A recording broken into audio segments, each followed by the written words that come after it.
Madame, Monsieur, bonsoir et bienvenue à la une de ce dimanche soir. Démarrage des travaux de démolition du marché Sandaga. Les cantines aux alentours de la vieille bâtisse ont été détruites. Les opérations se sont déroulées en présence des autorités locales et administratives. Certains commerçants ont attendu le dernier moment pour vider leurs boutiques.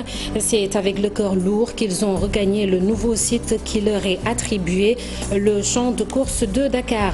À la une également de ce dimanche, décès de Mansour Kama, le président de la CNES. La Confédération nationale des employeurs du Sénégal a été emportée par une maladie après quelques jours passés à l'hôpital Le Dantec. À suivre le portrait du défunt homme d'affaires et la multitude de témoignages. Des toitures emportées et des concessions ravagées, c'est le scénario qui s'offre à certains habitants de Kaffrine. Les fortes précipitations et les vents violents sont passés par là. Le maire de la commune exige des solutions pérennes pour lutter contre les inondations. Le Sénégal n'a enregistré aucun décès lié à la Covid-19 d'après le dernier bilan des autorités sanitaires. Ce n'était pas arrivé depuis un moment. Toutefois, le nombre de malades continue de grimper et au niveau mondial, l'OMS prévient la pandémie sera très longue.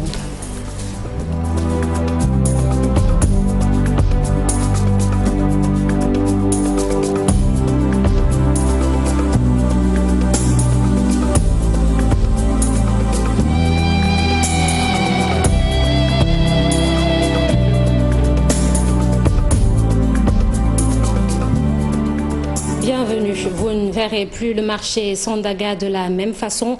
Comme prévu, les autorités ont entamé la démolition du vieux marché. Les cantines ont cédé sous le poids des bulldozers. Bientôt, des travaux vont commencer afin de moderniser le marché. Nos reporters Cher Diop et Younous Diatta se sont rendus sur les lieux. Reportage. Les derniers coups de marteau retentissent au marché Sandaga.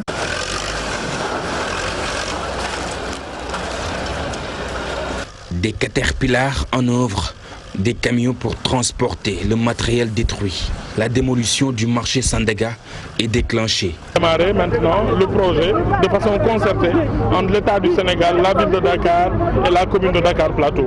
Donc c'est une grande action qui préfigure la modernisation des marchés du Sénégal. Parce que Sandaga peut-être c'est le marché le plus emblématique, mais l'ambition du président de la République Macky Sall, c'est de faire en sorte que dans toutes les communes, qu'on puisse avoir des équipements marchands modernes et qui sont qui représentent un peu les exigences de notre temps. Bientôt le démarrage des travaux pour une durée de 24 mois.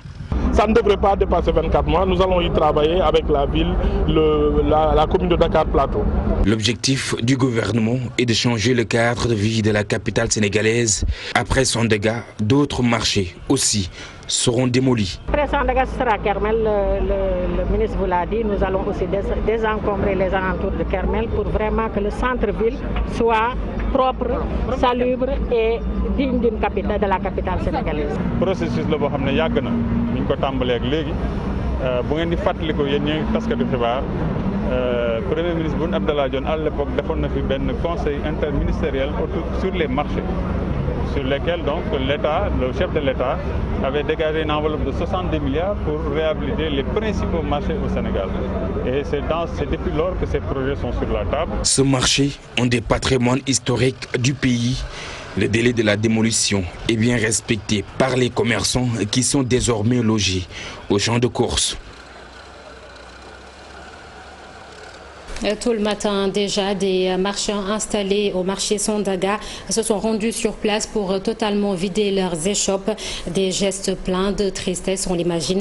Ces marchands espèrent que le site de recasement qui leur est attribué, le champ de course, sera aussi attractif que le marché Sandaga. Reportage sur ces deux endroits par Faragning et Tierno Laurent Mandi. Les derniers coups de marteau retentissent au marché Sandaga.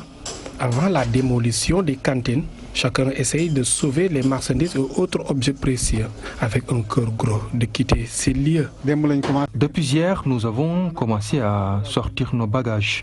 Mais ceux qui se trouvent au rond-point ne l'ont pas encore fait.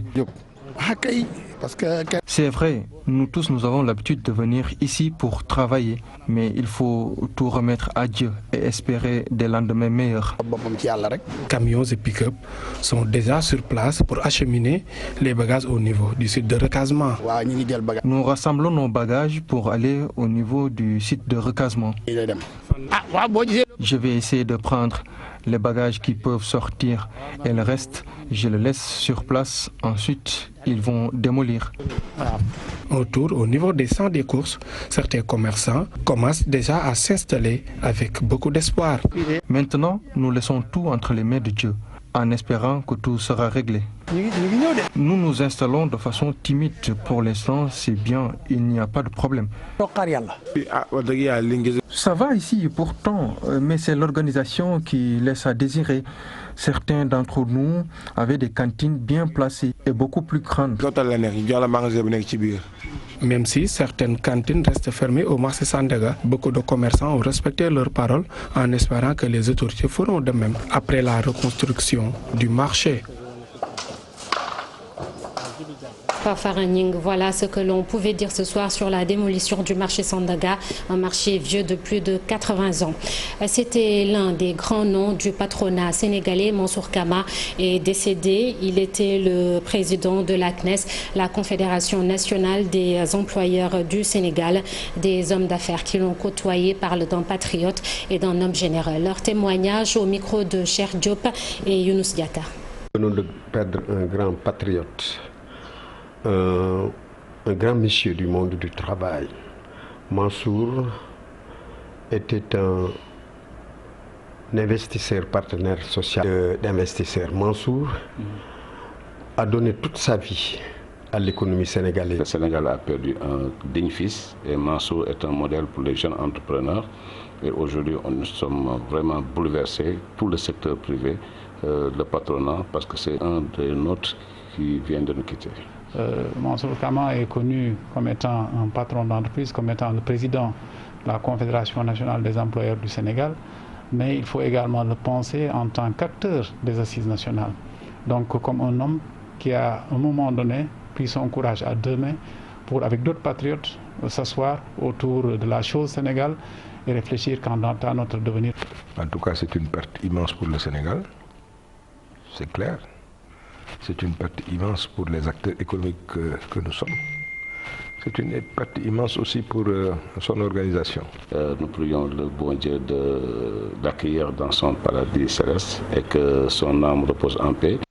Et sur son compte Twitter, le chef de l'État Macky Sall a écrit, je cite, « Le Sénégal vient de perdre une icône du patronat, un militant du travail et du dialogue social, homme de devoir et de raison. Mansour Kama était un acteur clé du secteur privé national. À sa famille, à la CNES ainsi qu'au monde du travail, je présente mes condoléances émues. » Fin de citation. Mansour Kama a également été président du conseil d'administration de la SDE, la Sénégalaise des eaux, et à son actif plusieurs initiatives pour rendre plus compétitif le secteur privé sénégalais. Son portrait est brossé par Ebou Diouf. Mansour Kama était un homme d'affaires, un grand administrateur de société, sans oublier son riche parcours à la tête de grandes entreprises au Sénégal. Mansour Kama est très tôt entré dans le milieu des affaires. Déjà dans les années 80, il était à l'origine d'une initiative jugée salutaire à l'époque avec la journée de l'entreprise organisée avec un de ses amis, Faisal Charara. Un rendez-vous d'entrepreneurs et d'administrateurs de sociétés qui visait à donner plus d'impact et de visibilité aux entreprises, surtout privées. Une expérience qui a facilité son accession à la tête de la Confédération nationale des employeurs du Sénégal, un des leaders du patronat sénégalais. Le président Mansour Kama était un capitaine d'industrie qui a joué les grands rôles lors des assises nationales. L'objectif était d'apporter une contribution dans la marche des affaires. Ses amis parlent ainsi d'un médiateur engagé. Il a été président de la Fondation du secteur privé pour l'éducation de 2014 à 2018, directeur du collège des directeurs de la Banque régionale des marchés et président du conseil d'administration de la SDE, qui sera remplacé plus tard par la société CNO. Mansour Kama a participé pendant plus de 30 ans aux négociations entre États du Sénégal organisations patronales et syndicats. Combat engagé pour la nouvelle législation, surtout sur le régime fiscal au Sénégal. Et sachez que la levée du corps de Mansour Kama est prévue demain à 10 h à l'hôpital principal de Dakar, suivi de l'enterrement au cimetière de Yoff. Plusieurs localités de la région de Kaffrine envahies par les eaux. C'est suite aux fortes pluies accompagnées de vents violents enregistrés la nuit précédente. Dans une commune, par exemple, des toitures ont été emportées et des dizaines de cases endommagées. Le reportage sur place de nos correspondants Omar Ndiaye et Boubacar Falbop. À Kaffrine, les populations vaquent difficilement à leurs préoccupations ce matin. Seuls 61 mm de pluie enregistrés et des quartiers comme Diamaguène Centre sont déjà sous les eaux. Les travaux de canalisation semblent être un investissement vain, car ils n'ont rien réglé. Au même moment accueilli, l'orage a fait tomber plus de 60 cases. Des cases et des murs de clôture se sont affaissés. Heureusement, aucune perte en vie humaine n'est enregistrée. Toutefois, les dégâts sont énormes car plus de 60 cases sont tombées. Nous demandons à l'État une aide d'urgence parce que les populations sont désemparées, surtout en cette période d'hivernage et au sortir de la Tabaski. C'est dur. En tant que premier magistrat de la commune, il est de notre devoir de demander du soutien pour nos concitoyens. Et en urgence, car beaucoup de cases sont tombées et des boutiquiers ont perdu beaucoup de marchandises évaluées à près de 2 millions de francs CFA. Face à cette situation récurrente, les populations se demandent où sont passés les milliards investis dans le cadre de la lutte contre les inondations.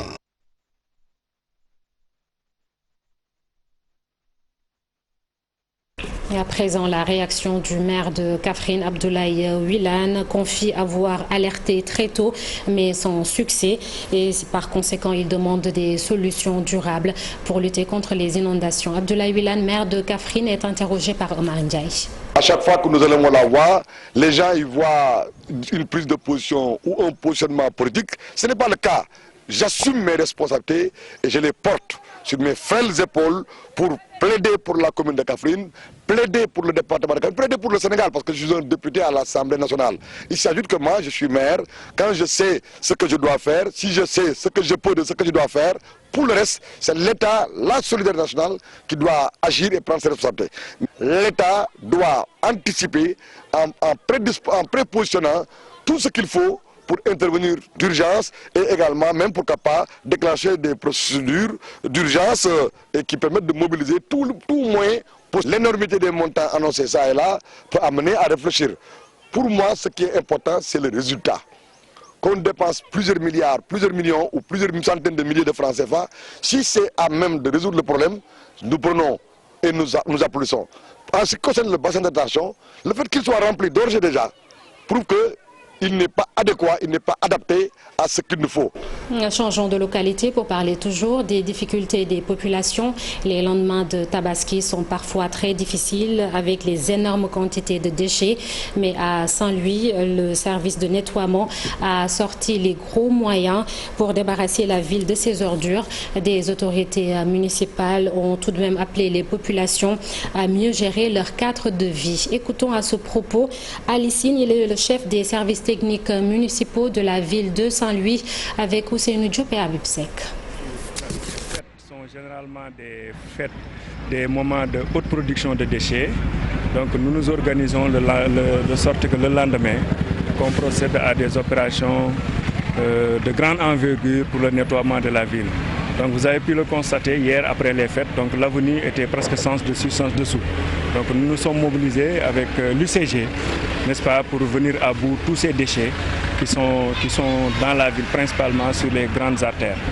Donc aujourd'hui, on a mobilisé presque plus d'une centaine d'éléments, plus le gros moyen, comme on dit, les tractopelles, et les bennes tasseuses, vraiment pour que cette forte production de déchets soit vraiment un vieux souvenir dans les 48 heures. L'autre chose aussi que je dois souligner, c'est qu'en fait, on est en train de travailler sur une stratégie que le maire a définie, qui consiste à doter chaque maison d'une poubelle. Mais aussi pour les marchés, on est en train de discuter avec les responsables pour qu'on ait aussi dans chaque lieu de commerce, qu'on ait une poubelle. Attention à ce que nous consommons, on ne le dira jamais assez. Le service régional du commerce de Sédhiou vient de saisir 3 tonnes de produits impropres à la consommation.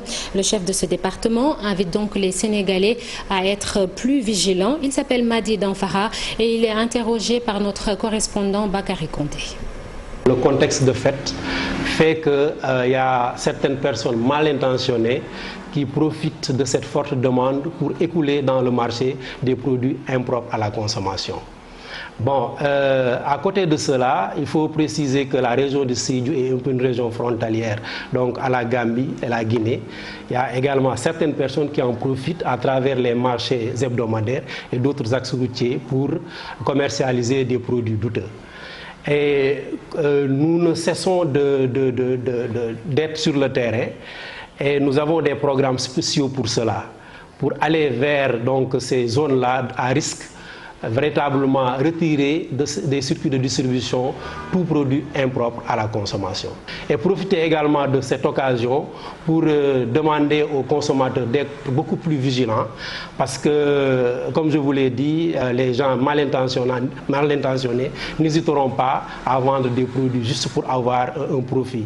Mais cela peut être donc au risque du consommateur. De veiller aux dates de péremption des produits. S'ils voient des produits douteux, qu'ils nous appellent, nous serons sur place pour faire le travail qui est et retirer immédiatement donc, ces denrées alimentaires de mauvaise qualité sur le marché. À présent, l'actualité de la pandémie de Covid-19 au Sénégal. Sur le dernier bilan établi par le ministère de la Santé, aucun décès lié à la maladie n'a été enregistré. 60 tests des 915 réalisés se sont révélés positifs. Il s'agit de 48 cas contacts et 12 cas issus de la transmission communautaire.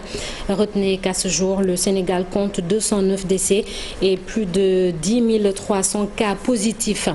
Et 5 mois après le premier malade de la Covid-19, le virus continue de se propager dans le pays, sans doute avec le relâchement noté des gestes barrières non respectés par certains. Et au niveau mondial, l'OMS, l'Organisation mondiale de la santé, alerte, le virus pourrait avoir une très longue évolution. Les explications d'Aminata Mbaresso.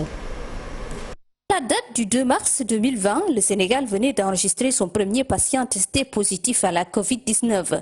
5 mois se sont écoulés, la pandémie se multiplie à grande échelle dans notre pays. Aujourd'hui, le Sénégal compte 10 344 cas positifs avec 209 décès et plus de 6 838 cas guéris et 3 296 cas sous traitement. Au niveau mondial aussi, la pandémie se propage. Des chiffres récents font état de 17 859 763 contaminations pour 685 179 décès au niveau mondial. Des chiffres qui poussent l'Organisation mondiale de la santé à alerter à nouveau. Cette fois-ci, c'est sur la durée que pourrait prendre la pandémie au niveau mondial. Réunie ce 1er août à Genève, l'Organisation mondiale de la santé indique que le comité d'urgence a demandé de fournir à tous les États des consignes pragmatiques pour pouvoir s'adapter et réduire le risque que les réponses à l'épidémie ne s'affaiblissent pas, surtout dans un contexte de crise économique mondiale. Le comité d'urgence a également recommandé à l'Organisation mondiale de la santé d'accélérer les recherches sur les points inconnus du virus, notamment son origine animale et ses éventuels moyens de propagation par voie animale. Au Sénégal, la pandémie Covid-19 semble oubliée. Certains gestes barrières ne sont plus respectés, le port de masque également, la distanciation sociale, n'en parlons pas. Merci Aminata Mbaresso et c'est la fin de ce journal. Demain, vous serez avec Chérif Diop pour le 20h. Quant à moi, j'aurai grand plaisir à vous retrouver à 13h pour l'édition en Wolof. Très bonne soirée sur la TFM.